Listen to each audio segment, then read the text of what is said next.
Hello, and welcome. Rafi Sosikian here. Today is Friday, September 30th, 2022. It is the last day of the third quarter.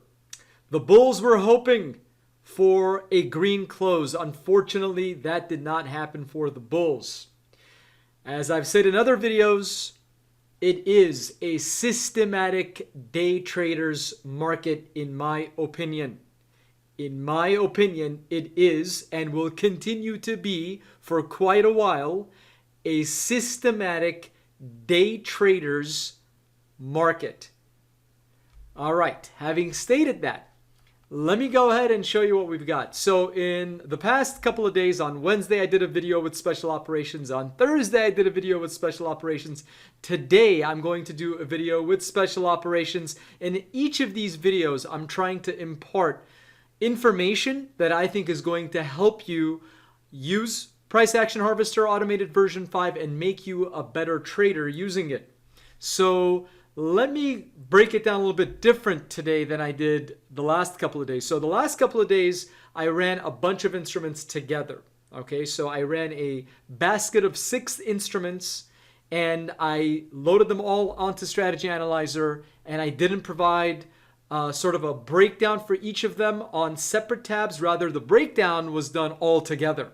Okay, so you'd just have to pick. It's just a different way of doing it. So what I did is, I think some people find it easier to just look at everything this way, where it's all of the Strategy Analyzer tabs from NinjaTrader 8 were in the backtest mode. They can see it one by one. They can see it from the chart. So I wanted to give even more detail in this video and run some hypothetical backtests for you so that you can see exactly what the day would have provided. And so with respect to backtests, I want to note this. So the most important factor of a backtest is that you use the right type of bar. So in NinjaTrader, if you're using Renko bars or Heikin Ashi bars, your backtest is, in my opinion, and factually null and void. So NinjaTrader will tell you, NinjaTrader support themselves will tell you, and they have this on their forum as well, if you're using Renko bars or Heikin Ashi, the results are not going to be accurate. It's that simple. So what is accurate in NinjaTrader is the usage of minute bars. Why is it accurate when you use minute bars? The reason it's accurate when you're backtesting with minute bars, which is what I use in Price Action Harvester Automated V5, I only use minute bars, is because the minute bar has the proper data that everybody's storing. And what is that data? It's the open, high, low, and close. OHLC. The open, high, low, and close, those 4 pieces of data, that's what every data broker is storing. So if you go to search for prices on if you go to Google and you type in price for whatever instrument that you're looking for, and if you hit a data provider website, you're going to see that the information that they're storing is open, high, low, and close. So using that information, you can get a proper backtest out of it as long as you're adding slippage. Okay, and of course you have to be mindful of your commissions, but since we're running this for just one day and we know what the commissions are, well, you would know what the commissions are. I don't bake that in, but I always say in my videos, multiply it by 5. Most people, it turns out, are paying less than $5 round trip via their brokers. I know there are some people that are paying more than that. There are certain brokers that charge more than $5, closer to $7, $8, depending on who you're using. Okay, so it all depends also the kind of deal that you have, how much volume you're doing with them, etc. So it is going to be unique to you. So you just multiply the number of trades by the dollar amount that you're paying in your commission, and you subtract that from the net profit, whatever you see on any of the backtests that I run. Okay, so what have I loaded here? I've got Price Action Harvester Automated version 5. That's the strategy. We're running a backtest. Today, as I mentioned, is Friday, September 30th, the last day of the third quarter. So what have we got here? We've got the SPOOs. Okay, the most popular one is the SPOOs from the indexed futures. So from the financial commodities, it is the SPOOs. So what have I loaded here? I have, essentially I'm trying to capture today's data. I've got special operations loaded. I've explained in other videos why I always let the initial hour go by. So that's when it's the most volatile in the market. And again, I am in Los Angeles. This is Pacific Standard Time, 7:31 until 12:29. We're looking for both directions in this example, long and short. I am flattening out everything at 12:59, so 1 minute before RTH close. So that means that I'm stopping about half an hour before, exactly 30 minutes before the flattened time. So it's going to be at 12:59. So if we catch a trade in that last minute, then that trade's going to live for 30 minutes max. Okay, so it's going to be taken out after that point. It's going to be flattened out. And so we're looking for both. And in this example here, remember, in anything that you do with my system, money management is key. So you have to define that for yourself as to how much risk you want to take each day. So in this example, like in other videos, I put 5,000, a general number. You could have 2,000, you could have 1,000, right? So what you're saying is if you put 1,000 here as opposed to 5,000, what you're saying is you're telling the system, if you're up $1,000 net during that session, and the session starts my time 3 p.m. the day before, Central Time 5 p.m., Eastern Time 6 p.m. the day before, if you're up $1,000 net, when the trades are flat, there is no active trade in the system. At the close of the bar, $1,000 or more, in this example here, which you see on your screen here, then it's going to stop looking for further trades. But I want to let it go past that, so I just put 5,000. 500 is the opposite of that, so if you're net down for that session, 500 or more, it's going to stop looking for trades. Here I'm saying 4 consecutive losing trades. So if you have 4 consecutive losing trades, the system is going to stop looking for trades. Now we're at 30 ticks here for the SPOOs. The SPOOs are $12.50. So, but we also have slippage. So just to make it's 375, but I also have slippage calculated, right? So in this example, I have 3 threes a lot for the SPOOs, in my opinion. In my opinion, 3's a lot. And I'm basing that opinion on facts. So all you have to look at is at RTH, you just have to look at the close of the previous bar and the open of the current bar that you're observing, and look at what the difference is. Usually you'll find that in the SPOOs, it's 1 tick. Okay, so I'm being extreme here when I put 3, and that is atypical. Usually it's 1 tick. Of course, I'm excluding Fed Wednesdays where volume is anemic, and that low volume will cause the spread between the ask and the bid to be very high. You can get 7, 8 ticks type of variance on Fed Wednesdays, or if there's like major news that breaks out that's unexpected. Again, why does that happen? Because the hedge funds and the CPOs, the commodity pool funds, what they'll do is, and the CTAs, what they'll do is whoever's running funds systematically, they will, for the most part, turn off their system. When they do that, guess what? Volume is going to get very anemic. Okay, so it's going to dry up. You'll hear like a big volume sucking noise. Okay, sorry. All right, so let's go ahead and see what happened here. So I'm going to go ahead and run it for the SPOOs and a bunch of others as well. So you see I have 4 tabs open here. So we have a 700 tick profit target. Highly unlikely for the SPOOs to hit that. Highly, highly unlikely. But the reason I'm not concerned with that is because I have a move stop. My move stop is saying it's going to move my stop if I've been in this trade for 15 minutes. Starting bar, each bar is 1 minute because we're running the 1 minute bar. And I'm up by a minimum of 45 ticks, and price has moved against my trade. It checks that first. And if all of those criteria are met, then it's going to move my stop if I'm in a long trade to the current bid price, if I'm in a short trade to the current ask price, effectively taking me out of that trade, exiting. So let's go and run that and see, for this risk that I'm taking, $375 per trade, what am I going to get here from this market? All right, so let's take a look at the chart. All right, so we started looking for trades at 7:31. I always like to get 1 minute before that half hour, and then 1 minute before the exit. So 12:29 is when I stop looking for trades. Just that's how I do things. And so basically that's the initial trade. In fact, let me zoom in a little bit for you.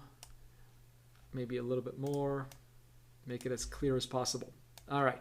So it went in at with a long trade at 36.64 and half, Stop loss, and we've got a win. How? We moved the stop from 30 ticks below the entry price to we moved it all the way there because it met this parameter. It was up by at least 45 ticks. Price had started to move against us. Look at that. Okay. And it therefore booked it. And because it's been more than 15 bars, more than 15 minutes. So let's continue.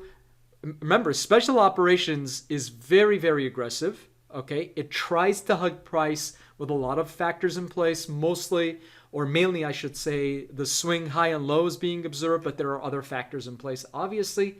So here it immediately, it was long, and over here, it's now short. Because remember, we're bi-directional on that trade. We're looking for both long and short trades. And then it entered short again. Technically, it was in the right direction, but it moved against us pretty quickly. Took that stop loss on the third trade. So we have 2 wins, 1 loss. Here is the fourth trade. It entered another short trade, and let's see where this one's going to exit. All right, so it moved the stop again, and in almost 2 bars afterwards, it got the signal again to enter another short trade. It looks like that's going to take us out, the flatten everything. Yep, flatten everything. 35.99. 1 o'clock it closed. It's the open of the 1 o'clock because it closed at 12:59. Close of bar, it calculates it, and it basically is taking out the next open bar. And we've accounted for 3 ticks of slippage right there. 3 ticks is a lot again, in my opinion, but that's okay. So let's see the results. So for today, Friday, special operations had 5 trades. 4 were wins, 1 was a loss. That's the total net profit. Let's subtract. So $25, 5 times 5 trades times $5 round trip, just to make the numbers. Subtract 25 from there, so you're still up over $3,800. Okay, for the net profit. Those are the ratios. But the most important number, in my mind, to my mind, is max drawdown. Okay, that's what you want to look at. Max drawdown. Okay, first. Because you have to determine what your risk is first. Okay, always think of your risk first. Okay, play defense first before you play offense. All right, so that's the SPOOs. What do we have next? We have RTY, and I have essentially almost the same parameters here for RTY. Let me see if I have anything different. So no, it's the same. It's exactly the same as it was for ES. And slippage is still 3 ticks. Let's go and run it for RTY. That's the Russell 2000, guys. Okay, so it started looking for trades at 7:31. So that's a winner. That's a losing trade. And remember, RTY, you're taking less risk here. Okay, why? Why are you taking less risk? Well, think about it. So you have 30 ticks in your stop, but what's the tick value for RTY? Is it 12.5 as it was for the SPOOs? Nope, it's $5. So you're taking $150 worth of risk. This is, so when the reason I'm demoing it this way is because you want to know what your risk is. That's part of how you're going to pick the instruments that you're going to trade. It's part of it, okay? So the risk tolerance is part of your, the instrument that you're going to choose to trade for that particular day. So if you want to limit your risk as much as possible, then you're going to look for instruments that, are not NQ, even though NQ is $5, but NQ is highly volatile. So you're going to look for another instrument that has $5 or $10 or something like that. Or you can go from, the micros if you're really, really being careful about the risk that you're taking. Then you just basically pick an instrument based on your risk. That's part of your decision process, in my view. It should be, at least in my opinion. And so that one is a loss right there, guys. Okay, that one is a loss. But this one is a winner. That one's a loser. And finally, this one's a loser. Technically, it was going in the right direction, but ultimately took a loss. But again, it's a small loss. It's $150. So the wins are big, the losses are small. All right, and that's a win. So is there any more? If there's one more, and that's a win, is there any more? There is. There is more right there. That's a win. Any more? Nope, that's it. So it flattened still the stop loss. All right, so the stop, this is a short trade, so the stop would be above the entry price. We're moving the stop down because this parameter here under move stop is being met, where I'm circling with my mouse. Okay, let's take a look at the results. So why did I talk about risk? All right, so the max drawdown is 480 here. All right, so it's still within this 500 that I was mentioning, or I've put into the system here. And so here's what happened with this. Now, typically, the more risk that you take, typically, risk and reward go hand in hand. The higher the risk, the higher the reward. The lower the risk, the lower the reward. So we took, remember, these trades, you have to take them one at a time. So everything is exclusive. Every trade is exclusive. So the trade risk per trade was $150 for the Russell 2000, the RTY. But the risk for the SPOOs was $375. So we took less risk per trade on the Russell 2000. We took more on the SPOOs. On the SPOOs, let me go back. So on the SPOOs, look at that. We took more risk per trade. Now we only had one loss. That's a different story. I'm not talking about that. I'm talking about the risk that you took per trade. So the risk that you took per trade was higher. Therefore, the reason somebody would do that is because they're wanting higher reward too. They realize that if they lose, they're going to lose more, but if they win, they're going to win more. Risk and reward go hand in hand. Higher the risk, higher the reward. Lower the risk, lower the reward. Okay, moving on to the next instrument. So what do we have here? We have NQ. NQ, the most volatile index there is. So when it comes to NQ, all of the other parameters are going to be the same.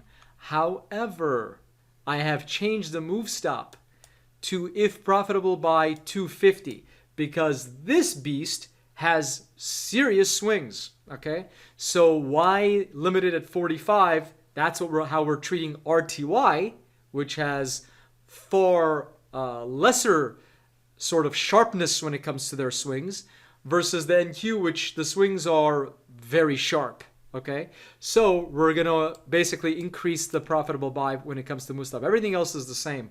Yeah, so it's still $150 per trade of risk that I'm gonna take. So let's go and run it and see how this beast did. And so let's take a look. So the first trade is a winner. We move the stop. We move the stop because of the move stop parameter. The second trade, it entered short. It was correct, but ultimately it ended up hitting the stop. So we're going to take a $150 loss here. Okay. Now we can argue we could have defended that with modulate break even, etc. Okay, we're not doing that in this example. Here's another one. I mean, 30 ticks is not a lot for NQ, guys. You blink your eye and boom, 30 ticks is out. Look, on entry, 30 ticks. Ultimately, it's, by the way, this is a short trade. Ultimately, the direction is correct, but we have 30 ticks in this example. So in the SPOOs, in the NQs, as soon as you put in 30 ticks, remember, 30 ticks is not a lot for NQ. It is probably a decent number for ES. I mean, I'm not recommending it, but it's up to you because it's based on your risk tolerance. But for 30 ticks for NQ, in my opinion, that's not a lot. And so let's keep going. So you have two losses here. That's a 150, that's 300 loss. We had a big win before, but that's a loss too over here. So that's really 3 losses. So down 450 and from those 3 trades. But let's see what it is now. That's a big win. That looks like a big win. Let's see where it ended up. Yep, that's a winner. That's a loser. I think that's it. Yeah, because time's up. So let's see how NQ did. 2,210, 6 trades. It looks like you have 2 trades that are winners and 4 that are losers. So the max drawdown is 495 and it's 2210 for the NQ. Not bad, not bad. Let's go and subtract the $30 from it. Okay, so you're still over 21, what is that, 80. Okay, so 2180 is the net profit there. So let's keep going. Next, what do we have here? Gold. Gold is less volatile, obviously, and it's got $10 per tick as far as the risk that you're taking. So I have 15 ticks here. I'm taking, again, $150, much like I was with RTY and NQ. I'm taking $150 worth of risk here as well. And it has less sharp swings. So I've reduced it from 45 to 30 here. It's still 2x the risk that I'm taking. So it's a 1-to-2 ratio, $1 for for every dollar that I'm risking, I'm looking for $2 worth of reward, even in this example. But just remember, that is the minimum. So this number here, 30 ticks, that's the minimum. It means at least 30 ticks or more. It could have been up 60 ticks when it exited. So that's a minimum number. And so the rest, as far as the money management, it is still the same as it is for the other instruments that I have. With this one, I'm also deploying modulate break even. So with this one, I'm saying if I'm profitable by 10 ticks, don't necessarily exit, but move my stop to break even plus 5, but only do that if prices moved against me. All right, so let's go and run it. So we got both move stop and modulate break even here. All right, a lot of trades, about 5 trades I saw, maybe 6. Let's see. So the first one's a winner. The second one, it looks like move stop wasn't able to get hit here. The reason I know right off the bat is because you see it's sort of flat looking, that win. So that means that break even has hit right there. Okay, and the reason it's really flat looking is because I have 3 ticks of slippage. So anytime you have that, you're going to take your 5 there. So let me explain how NinjaTrader does the backtest, and this is the correct way of doing it. So it's going to say, okay, I took your break even plus 5. Gotcha. Okay, I got it. But I'm going to subtract it by the 3 ticks of slippage that you said. So we assigned 3 ticks of slippage to this backtest. So it took the 5, subtracted it by 2, and it's got a 2-tick winner here. Okay, essentially that's all it is. Notice it's 1679. I got to zoom in. The entry is 1679.3. The exit is going to be 2 ticks above that. So 0.5. No. All right, so there it is. 1679.5. All right, and so that's exactly right. That's exactly what I expect because it's plus 5 minus 3. So break even plus 5 minus 3 for the slippage. All right, and let's keep going as far as that's a little bit too much zoom probably. So let's go and see what happened next. Looks like we have a short trade. It hit the stop loss right there, and we booked the profit. That's a move stop one. And there's another one here. That's also a move stop. Notice price moved against us, and it booked the profit, as we told the system to do. Here it move stop. Check adverse price. Yes, sir. There it is. Or ma'am. All right, so, and this one's a long trade. So that stop's gonna go off. The real stop is gonna go off, the 15-tick stop. And that looks like a break-even win right there. Or maybe flatten everything. Let's see. It's flatten everything. So that's flatten everything. So how do we do for gold? 1,080 net profit. We have to subtract that by 30. So it's 1,050. And that's the max drawdown. Okay. Gold is less volatile than the index futures. The gold futures is typically, not always, guys, there's no absolutes in trading. It's typically less volatile than the futures for the index futures. And so we're getting less volatility out of it. So essentially we have, it looks like 5 wins and 1 loss. So you have that net profit. So risk tolerance is a pretty important thing here. So that is all I have to share for this demo. So I hope this has been helpful. If you would like to see a demo of how this system works, a detailed demo, so we can run through about 1,000 trades. We'll run back tests going back for 4 years, particularly for historical and current PA, and we can do the same for accumulation breakout. And really study this so that you can have a firm understanding as to how this system works. And once you understand it, I think you're going to use my system for many, many, many, many years to come. In any case, until we meet, take care and God bless.